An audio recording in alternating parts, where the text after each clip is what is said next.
Salam tout le monde, salam, c'est Yacine, j'espère que vous allez bien et que vous profitez du merveilleux temps que Dieu nous a accordé. Franchement, il fait super beau, ça fait super plaisir. Je sais pas ce que vous faites vous pour profiter du soleil, mais franchement, ça fait super plaisir qu'il fasse beau comme ça. Alors, nous avons fini avec le sujet de la guidée, d'accord? Maintenant, on va entamer un autre sujet qui est le shirk, l'association. Mais avant de commencer à parler du sujet, je vais faire une parenthèse. Une première. En fait, il va y avoir deux parenthèses. Donc là, la première, j'utilise les traductions juste pour que les gens comprennent. Je suis pleinement conscient qu'il y a des erreurs de traduction. Il n'y a pas de problème. J'ai été, par exemple, je crois le seul à parler notamment de la traduction de Hamidoullah, faite en vérité par Michel Léturmi, qui est un prêtre évangéliste. J'ai été l'un des premiers, non pas le seul, bien évidemment, à parler de la forte inspiration hadithique pour traduire le Coran. Voilà. Dans mon ancienne chaîne, euh, je pointais du doigt les erreurs de traduction, donc vous en faites pas, je suis pleinement conscient des erreurs de traduction. Mais pour ceux qui débutent dans leur cheminement, j'utilise les traductions parce que c'est un langage qu'ils comprennent. D'accord? Et c'est comme ça que voilà, j'essaie de leur faire prendre conscience de certaines choses pour les faire méditer, pour les faire raisonner. Voilà. Sujet clos. Alors, pour parler du shirk, alors avant, je vais faire justement une deuxième parenthèse, justement pour, comment dire, poser les bases du raisonnement. D'accord? On va poser les bases du raisonnement avec certains faits. D'accord? Certains faits que l'on peut tous constater. Bien. Dans le Coran, on nous fait comprendre qu'il ne faut pas s'attacher à la personne du prophète. Quand je parle d'attachement à la personne du prophète, je parle d'être focalisé dessus, d'être concentré que sur sa personne. On nous dit qu'il ne faut pas faire de distinction entre les messagers, premièrement.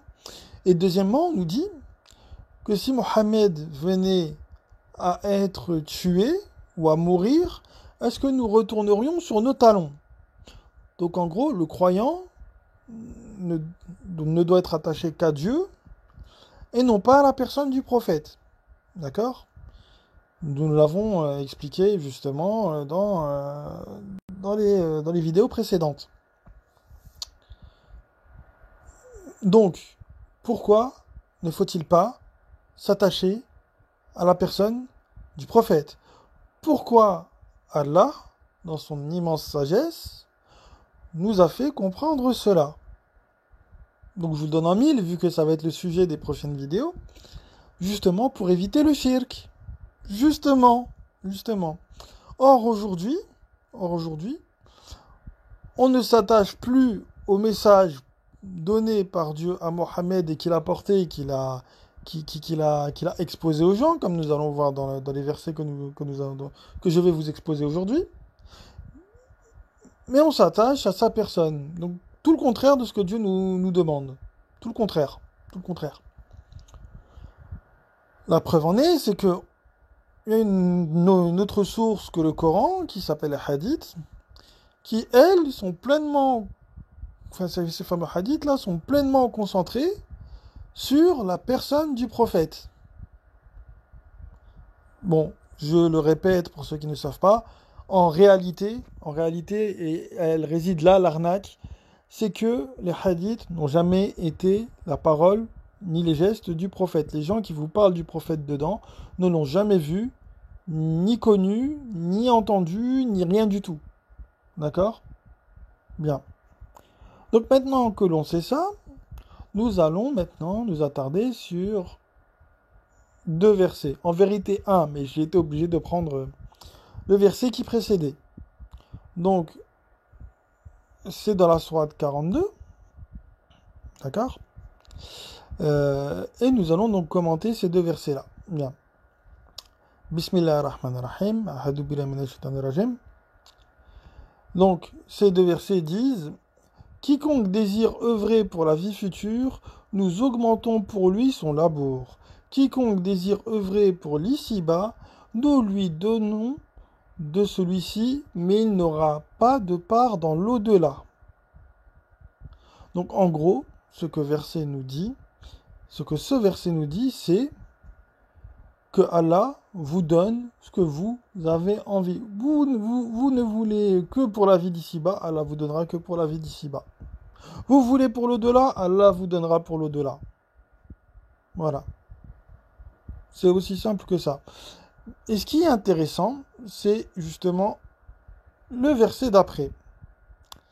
Le verset d'après qui nous dit: ou bien ont-ils des associés qui, en matière de religion, leur auraient établi des lois que Dieu n'a pas autorisées. Sans la parole décisive, ils auraient été décidés entre eux. Les injustes auront un châtiment douloureux. Bon, là, il y a un problème de traduction, d'accord? C'est clair. En vérité, ce que le verset dit: ou bien ont-ils des associés qui, en matière de dîne, leur auraient établi des lois que Dieu n'a jamais fait descendre, que Allah n'a jamais ordonné. D'accord? Sans la parole décisive, il aurait été jugés entre eux. Les injustes auront un châtiment. Qu'est-ce qui se passe aujourd'hui? Nous avons une élite, une pseudo-élite, parce que pour moi c'est loin d'être une élite quand on regarde comment ils réfléchissent, comment ils raisonnent et ce qu'ils disent. Une pseudo-élite religieuse, donc je parle des imams et des savants, des grands savants, là, les grands chirs. Ils interdisent plein de choses aux croyants, et ces interdictions-là, on ne les retrouve pas dans le Coran. L'adoration, coraniquement parlant, elle va à celui qui donne le amr, celui qui donne l'ordre.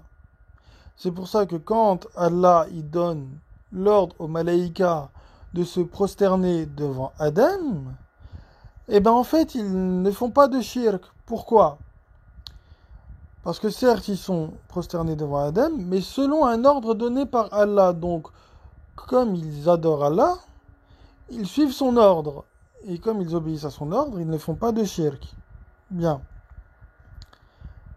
Là, en matière de religion, aujourd'hui, nous avons des donneurs d'ordre. Les imams et les savants. Si vous vous conformez aux ordres des savants, à leurs lois, aux lois qu'ils vous donnent, vous commettez du shirk, de l'association. Parce que ces lois-là n'ont jamais été ordonnées par Dieu. Et comme je viens de vous l'expliquer, l'adoration va, en matière de dîn, au donneur d'ordre. Donc en gros, vous ne devez obéir qu'aux ordres de Dieu, qu'aux ordres d'Allah, qu'aux ordres de notre Créateur. C'est tout. C'est tout.